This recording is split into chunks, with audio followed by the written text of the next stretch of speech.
Very good morning to all of you.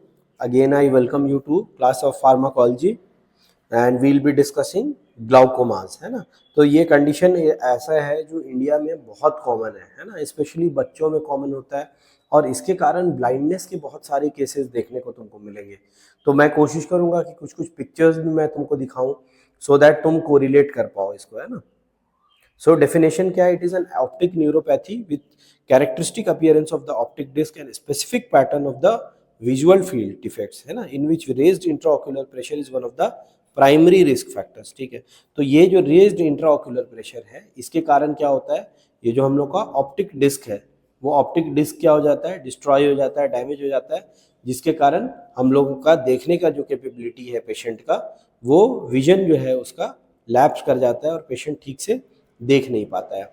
So definition बहुत important है। जब भी अगर ग्लाउकोमा पे क्वेश्चन आता है तो आपको ये डेफिनेशन उसका देना है, that is it is an optic neuropathy with characteristic appearance of the optic disc and a specific pattern of the visual field defect in which the raised IOP is one of the primary risk factors। तो अगर हम लोग structure देखेंगे corner of the, हम लोग आई मान लो ये eye ball है, कंप्लीट आई बॉल है इधर, ठीक है, और उसका साइड वाला पार्ट हम लोग सिर्फ देख रहे हैं सो दैट हम लोग आउटफ्लो को अगर समझ पाए, है ना। तो दिस इज द श्वैब लाइन, ठीक है, ये वाला जो लाइन है इसको हम लोग क्या बोलते हैं, श्वाल्ब्स लाइन। ट्रेबिकुलर मेसवर्क है, यहाँ पे देख लो तुम्हारा, दिस इज द ट्रेबिकुलर मेसवर्क। यहाँ पे बगल में छोटा सा एक कैनाल ऑफ शेल्म है या शेल्म्स कैनाल भी बोलते हैं उसको, जिसके नीचे तुम्हारा स्क्लेरल स्पर रहता है और यहाँ पे तुम्हारा आइरिस का प्रोसेसेस प्रेजेंट है। तो यही मेनली हम लोगों का एक्वस का फ्लो को रेगुलेट करता है, ठीक है ना। तो एक्वस और विट्रस का फ्लो जो है इंट्राओक्यूलर प्रेशर को डिसाइड करता है। तो ये फ्लो अगर प्रॉपर नहीं है यहाँ पे इस एरिया में, है ना, तो अगर फ्लो नहीं है तो क्या होगा, इंट्राओक्यूलर प्रेशर, आंख के अंदर का प्रेशर बढ़ेगा और ये हाई प्रेशर क्या करेगा, पीछे का जो रेटिना है ना, जिसको हम लोग डिस्क भी बोलते हैं, वो क्या कर देगा, डैमेज कर देगा। जो नर्व सप्लाई आके एंड कर रहा है वो क्या हो जाएगा डैमेज हो जाएगा। तो ये पूरा कंप्लीट स्ट्रक्चर है आई का। यहाँ पे ये क्या दिख रहा है तुम्हारा, सिलियरी बॉडी, कैनाल ऑफ शेल्म, जिसका कि सबसे इंपॉर्टेंट रोल है आईओपी को रेगुलेट करने में, है ना। तो अगर मान लो ओपन एंगल ग्लाउकोमा का केसेस है तो वहाँ पे ये फ्लो क्या रहेगा, खुला हुआ रहेगा। वहीं क्लोज्ड एंगल या नैरो एंगल ग्लाउकोमा में देखो दोनों में फर्क तुम ऊपर और नीचे में ही देख सकते हो। ये वाला पार्ट को देखो, यहाँ पे क्या है, ये जो गैप है ये गैप ज्यादा है, जबकि यहाँ पे क्या है, ये गैप खत्म हो रखा है। तो यहाँ पे जो कैनाल ऑफ शेल्म है वो ब्लॉक्ड नहीं है, so this is open angle glaucoma. वही यहाँ अगर ये ब्लॉक हो जाएगा तो दिस इज नैरो एंगल और close angle glaucoma. This is your lens, this is your cornea जो कि आउटर मोस्ट स्ट्रक्चर होता है, और आइरिस जिसका कि ऊपर नीचे होने से ही प्यूपिल का जो साइज है वो क्या होता है, रेगुलेट होता है। ये जो एरिया है बीच का इसी को हम लोग क्या बोलते हैं, प्यूपिल बोलते हैं, है ना। अब लेंस के पीछे का स्ट्रक्चर अगर देखोगे तो ये क्या हो रहा है यहाँ, this is your vitreous humour, और यही विट्रस ह्यूमर की वजह से क्या हो रहा है, प्रेशर बन रहा है ऑप्टिक डिस्क पे, जो नर्व एंडिंग आता है ऑप्टिक फाइबर का। अगर ये प्रेशर बहुत ज़्यादा बढ़ता है तो ये ऑप्टिक डिस्क डैमेज हो जाता है और ब्रेन में, ये आँख में अगर स्टिमुलेशन हो भी रहा है रेटिना में तो ये ब्रेन तक कैरी फॉरवर्ड होगा ही नहीं, क्योंकि ऑप्टिक डिस्क ही डैमेज हो गया है, ठीक है। तो ड्रग्स क्या क्या हम लोग यूज कर सकते हैं वो हम लोग देखेंगे। पहले हम लोग क्लासिफिकेशन देखते हैं ग्लाउकोमा का, है ना। तो प्राइमरी होता है और सेकेंडरी होता है। तो प्राइमरी ओपन एंगल हो सकता है, एंगल क्लोजर ग्लाउकोमा हो सकता है, और कंजेनाइटल या इन्फेंटाइल ग्लाउकोमा भी हो सकता है जिसमें बाय बर्थ ये एबनॉर्मलिटी प्रेजेंट होता है। सेकेंडरी में भी ओपन एंगल और क्लोज्ड एंगल ग्लाउकोमा हो सकता है। प्राइमरी या ओपन एंगल ग्लाउकोमा में क्रोनिक ओपन एंगल ग्लाउकोमा होता है और नॉर्मल टेंशन ग्लाउकोमा भी होता है। सो फीचर्स अगर हम लोग देखेंगे प्राइमरी ओपन एंगल ग्लाउकोमा का, देखो जैसे यहाँ मैंने स्लाइड में लिख दिया है ये POAG, है ना, बट कभी भी आंसर जब तुम लिख रहे हो ना एग्जाम में, ठीक है, तो कभी भी शॉर्ट फॉर्म लिखने से बचो। Always always and always right full, ठीक है ना, कभी भी शॉर्ट नहीं लिखना है। जैसे बहुत बच्चों को आदत हो जाता है शॉर्ट में याद करने का। लास्ट का मुझे याद है, लास्ट टाइम हम लोग वाइवा ले रहे थे MGM में, तो बहुत लोगों से हम लोग पूछ रहे थे कि बताओ एंटी हाइपरटेंसिव ड्रग्स बताओ, तो कुछ बोल रहे हैं ACE इनहिबिटर्स, कुछ बोल रहे हैं ARBs, ठीक है ना। तो ये वर्ड्स जो है ना, मतलब ऐसे पढ़ने के लिए, याद करने के लिए, बाद में डिस्कशन के लिए ठीक है, बट तुम कभी भी कोई एक्सटर्नल को नहीं बोलो एसी या एआरबी, है ना। और उसके बाद क्या हुआ, बहुत लोगों से जब हमने उसका फुल फॉर्म पूछा तो बहुत लोगों को सही फुल फॉर्म याद नहीं आ रहा है एसी इनहिबिटर्स का, क्या एंजियोटेंसिन कन्वर्टिंग एंजाइम होता है या एंजियोटेंसिन रिसेप्टर ब्लॉकर्स होता है। तो अब वो नहीं आ रहा है, अब may be because of anxiety नहीं याद आ रहा हो, क्योंकि वाइवा किसी का भी खराब जा सकता है, हम लोग भी ये चीज़ समझते हैं, ठीक है। बट दिक्कत क्या है कि एक बार तो तुम बोल दिए एसीई और एआरबी, अब फुल फॉर्म भी नहीं बता रहे हो, तो एग्जामिनर को क्या लगता है कि तुम बस रट के आए हो, मगिंग अप करके आए हो, तो you have no understanding of the topic. तो इसीलिए कभी भी पढ़ने के लिए ठीक है, बट एग्जाम में हमेशा प्राइमरी ओपन एंगल ग्लाउकोमा ही लिखना है। It is chronic insidious in onset and progressive in nature. उसी तरह से ऑप्टिक नर्व डैमेज देखने को मिलेगा, विजुअल फील्ड डिफेक्ट्स देखने को मिलेगा। रिस्क फैक्टर्स जैसे कि एज, रेस, फैमिली हिस्ट्री, है ना। मायोपिया का हिस्ट्री, मायोपिया क्या होता है, शॉर्ट साइटेडनेस, ठीक है। Myopia is short sightedness. तो ये वो लोग हैं जो नजदीक का तो अच्छा देख सकते हैं, बट दूर का देखने में इनको दिक्कत होता है। वहीं पे हाइपरमेट्रोपिया क्या होता है, लॉन्ग साइटेडनेस, मतलब दूर का ठीक दिखेगा, जो दादाजी लोग को होता है। मायोपिया जनरली यंग एज में होता है, ठीक है। और हाइपरमेट्रोपिया जनरली ओल्ड एजेस में होता है। दादाजी लोग को देखना, बहुत बार चश्मा नहीं है ना, तो पेपर वो दूर करके हाथ से ऐसे करके लेकर के पढ़ते हुए दिखेंगे तुमको, है ना। तो दैट इज हाइपरमेट्रोपिया, ठीक है। And retinal vein occlusion is also a major risk factor. Few certain systemic diseases can also lead to this damage. So optic nerve changes क्या क्या दिखेगा, लार्ज ऑप्टिक कप दिखेगा, एसिमेट्री ऑफ द कप दिखेगा, और progressive enlargement of the cups दिखेगा।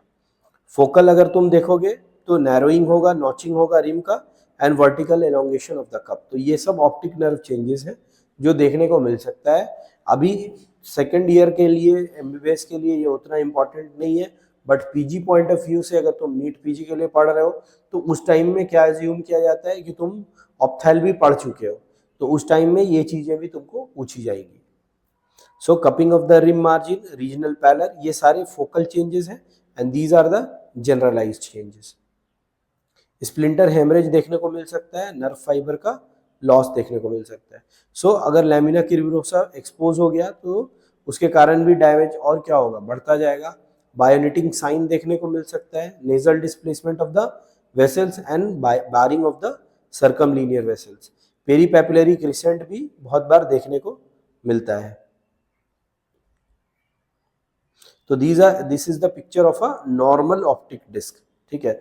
और वही intraocular pressure में तुम देखो, प्रेशर पड़ने के कारण ऑप्टिक डिस्क का कर्व कितना ज्यादा अंदर तक शिफ्ट हो गया, ठीक है ना, ग्लाउकोमा के केसेस में।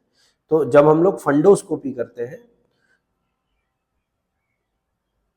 ठीक है ना, फंडोस्कोपी में हम लोग क्या करते हैं, एक हम लोग ऑप्थेल्मोस्कोप यूज करते हैं, हैंड हेल्ड ऑप्थेल्मोस्कोप जो होता है, उसमें हम लोग ले करके, तुमने देखा होगा कभी कभी, कभी अगर आई के ओपीडी में गए हो तो इस तरह का एक इंस्ट्रूमेंट होता है, ठीक है, और जिसमें एक हैंडल लगा हुआ रहता है, और ये क्या करता है, ऑप्थेल्मोलॉजिस्ट इसको पकड़ करके तुम्हारे आंख में नज़दीक से देखता है इसको, है ना। तो इससे हम लोग क्या करते हैं, फंडस हम लोग विजुलाइज करते हैं। तो हर स्टूडेंट को जो कि एमबीबीएस पास कर रहा है उसको फंडोस्कोपी आना चाहिए, क्योंकि ब्रेन में अगर प्रेशर बढ़ता है, आईसीएच बढ़ रहा है तुम्हारा, आईसीएच के कारण आईसीपी हो रहा है, ठीक है, इंट्राक्रेनियल हेमरेज के कारण इंट्राक्रेनियल प्रेशर अगर बढ़ रहा है, तो फंडोस्कोपी से तुम एग्जामिन करके ये पता कर सकते हो, ठीक है। तो इसीलिए फंडोस्कोपी आना चाहिए, और फंडोस्कोपी करने के लिए ऑब्वियसली तुमको कुछ ना कुछ मिड्रियाटिक देना पड़ेगा, ठीक है। मिड्रियाटिक क्या करेगा, प्यूपिल को डायलेट कर देगा। जब तक प्यूपिल डायलेटेड नहीं होगा तुम पीछे देख ही नहीं पाओगे, है ना। तो इसीलिए एक मिड्रियाट्रिक देके प्यूपिल डायलेट करके फंडोस्कोपी करना है। और ऑप्टिक डिस्क अगर इस तरह से अंदर घुसा हुआ है, इसका मतलब कि इंट्राऑक्यूलर प्रेशर क्या हो रखा है, बढ़ रखा है, ठीक है। तो इस तरह से हम लोग देख सकते हो कि जो वेसल्स हैं हम लोगों का, उसमें भी क्या होने लगता है, ऑप्टिक डिस्क में चेंजेस आने लगता है। जैसे ये तुम्हारा नॉर्मल मॉर्फोलॉजी है ना, तो उसी तरह से आहिस्ता आहिस्ता जैसे जैसे ग्रेड 1 प्रेशर बढ़ेगा तो इस तरह से होगा, फिर बढ़ते बढ़ते इस तरह का हो जाएगा, इस तरह का, और फाइनली पूरा का पूरा वो कप से क्या होता है कि पूरा वेसल्स का डैमेज होकर के हट जाता है। सो एंगल क्लोजर ग्लाउकोमा में प्राइमरी स्टेजेस क्या क्या, सेकेंडरी स्टेजेस होते हैं प्यूपिलरी ब्लॉक, ठीक है, एंड विदाउट प्यूपिलरी ब्लॉक भी हो सकता है, और एंटीरियर पुल मैकेनिज्म, पोस्टीरियर पुश मैकेनिज्म, दो अलग अलग तरह का मैकेनिज्म है जिससे कि डैमेज बढ़ता जाता है, ठीक है। तो ये एक पिकुलर केस है patient suffering from glaucoma. Childhood glaucoma primary congenital भी हो सकता है, glaucoma associated with ocular and systemic abnormalities, ठीक है। तो अगर बच्चा को प्राइमरी ग्लाउकोमा था और वो इंट्रायूटेराइन डेवलप कर गया था, तो अगर इंट्रायूटेराइन डेवलप कर गया था तो फिर तो वो इरिवर्सिबल डैमेज होगा, याद रखना, ठीक है। क्योंकि जब तक वो अंदर था किसी को पता भी नहीं चलेगा कि उसको ग्लाउकोमा डेवलप कर रहा है, और उसको ट्रीट नहीं कर पाएंगे, और बेचारा जब बर्थ होगा उसका तो बच्चा जो है वो क्या होगा, वो ब्लाइंड ही पैदा होगा, ठीक है ना। तो चाइल्डहुड ग्लाउकोमा दो तरह का होता है, एक कंजेनाइटल होता है जिसमें कि क्या होता है बाई बर्थ उसको रहता है और वो इंट्रायूटेराइन डेवलप करता है और बच्चा जो पैदा होता है वो ब्लाइंड ही रहता है, और एक ग्लाउकोमा होता है जो पैदा होने के बाद डेवलप करना शुरू करता है, इसीलिए measurement of intraocular pressure is very important, ठीक है।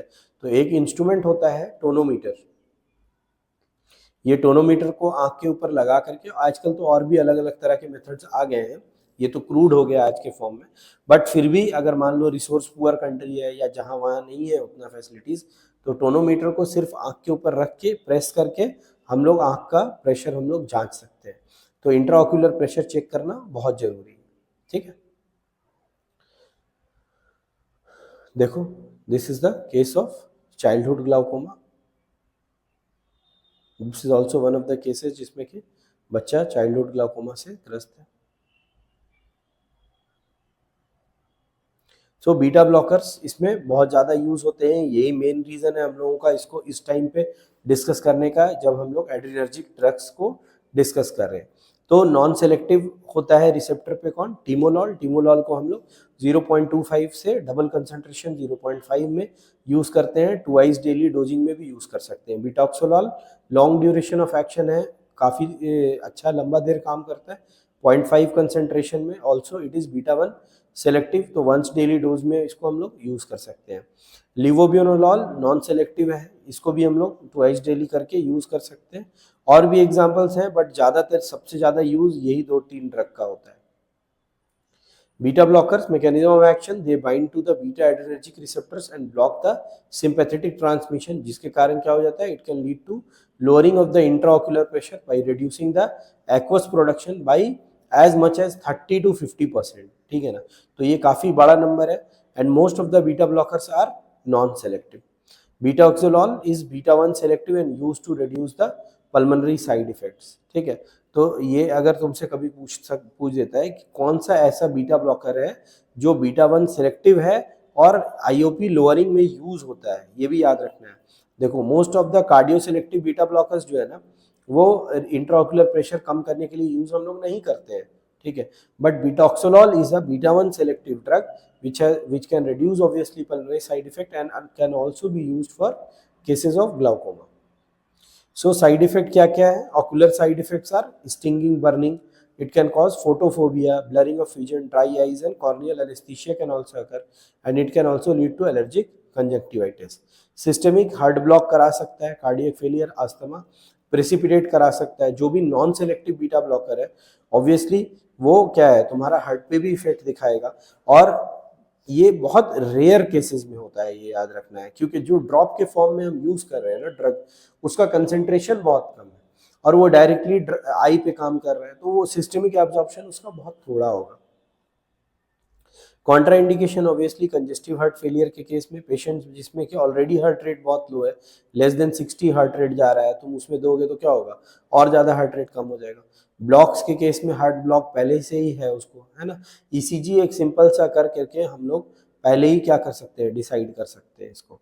Diabetic patients prone to hypoglycaemia, जिसमें कि शुगर पहले ही डाउन हो रहा है, तो जाहिर सी बात है कि उसका बीटा अगर तुम ब्लॉक करोगे तो हाइपोग्लाइसेमिया का जो सिम्टम्स है, जो कि ट्रेमर्स है ना, और हाइपोग्लाइसेमिया होने से क्या होता है पेशेंट को, बताए थे लास्ट क्लास में, ट्रेमर्स के साथ साथ क्या होगा, शुगर डाउन होगा तो स्वेटिंग होगा, है ना। तो स्वेटिंग ब्लॉक नहीं होता है, याद रखना है, ठीक है।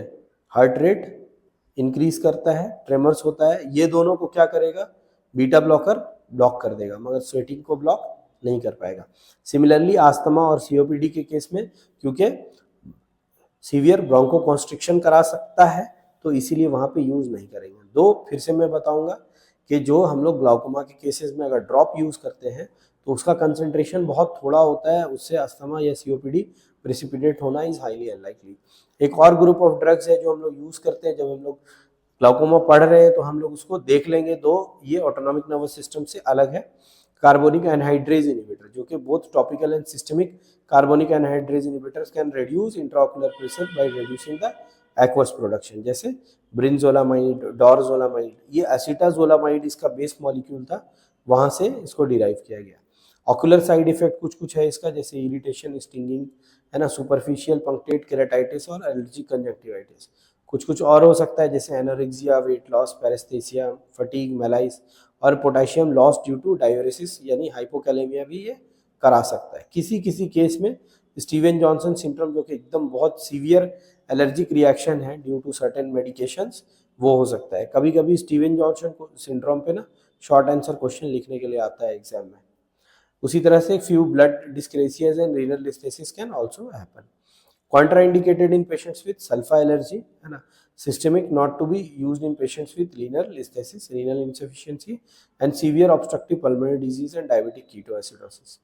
एड्रेनर्जिक एगोनिस्ट नॉन सेलेक्टिव जैसे कि एपिनेफ्रिन, है ना, dipivefrin use not used any more due to irritation and due to injection जो है ना नहीं यूज करते हैं, बिकॉज इंजेक्टेबल कोई भी फॉर्म में अगर ड्रग है ना तो कोई पेशेंट के लिए वो बहुत प्रेफरेबल नहीं रहता है। और अभी हम लोगों के पास और बहुत अच्छे अच्छे ड्रग्स आ गए हैं, है ना।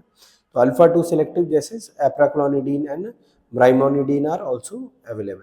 So apraclonidine reduces the intraocular pressure by increasing the outflow facility, है ना, decreases production and decreases episcleral venous pressure. Brimonidine का क्या है, it reduces intraocular pressure by decreasing the aqueous production and increasing the uvoscleral outflow and may act as a neuroprotective agent also. तो दो drug इसमें आ गया, apraclonidine and brimonidine।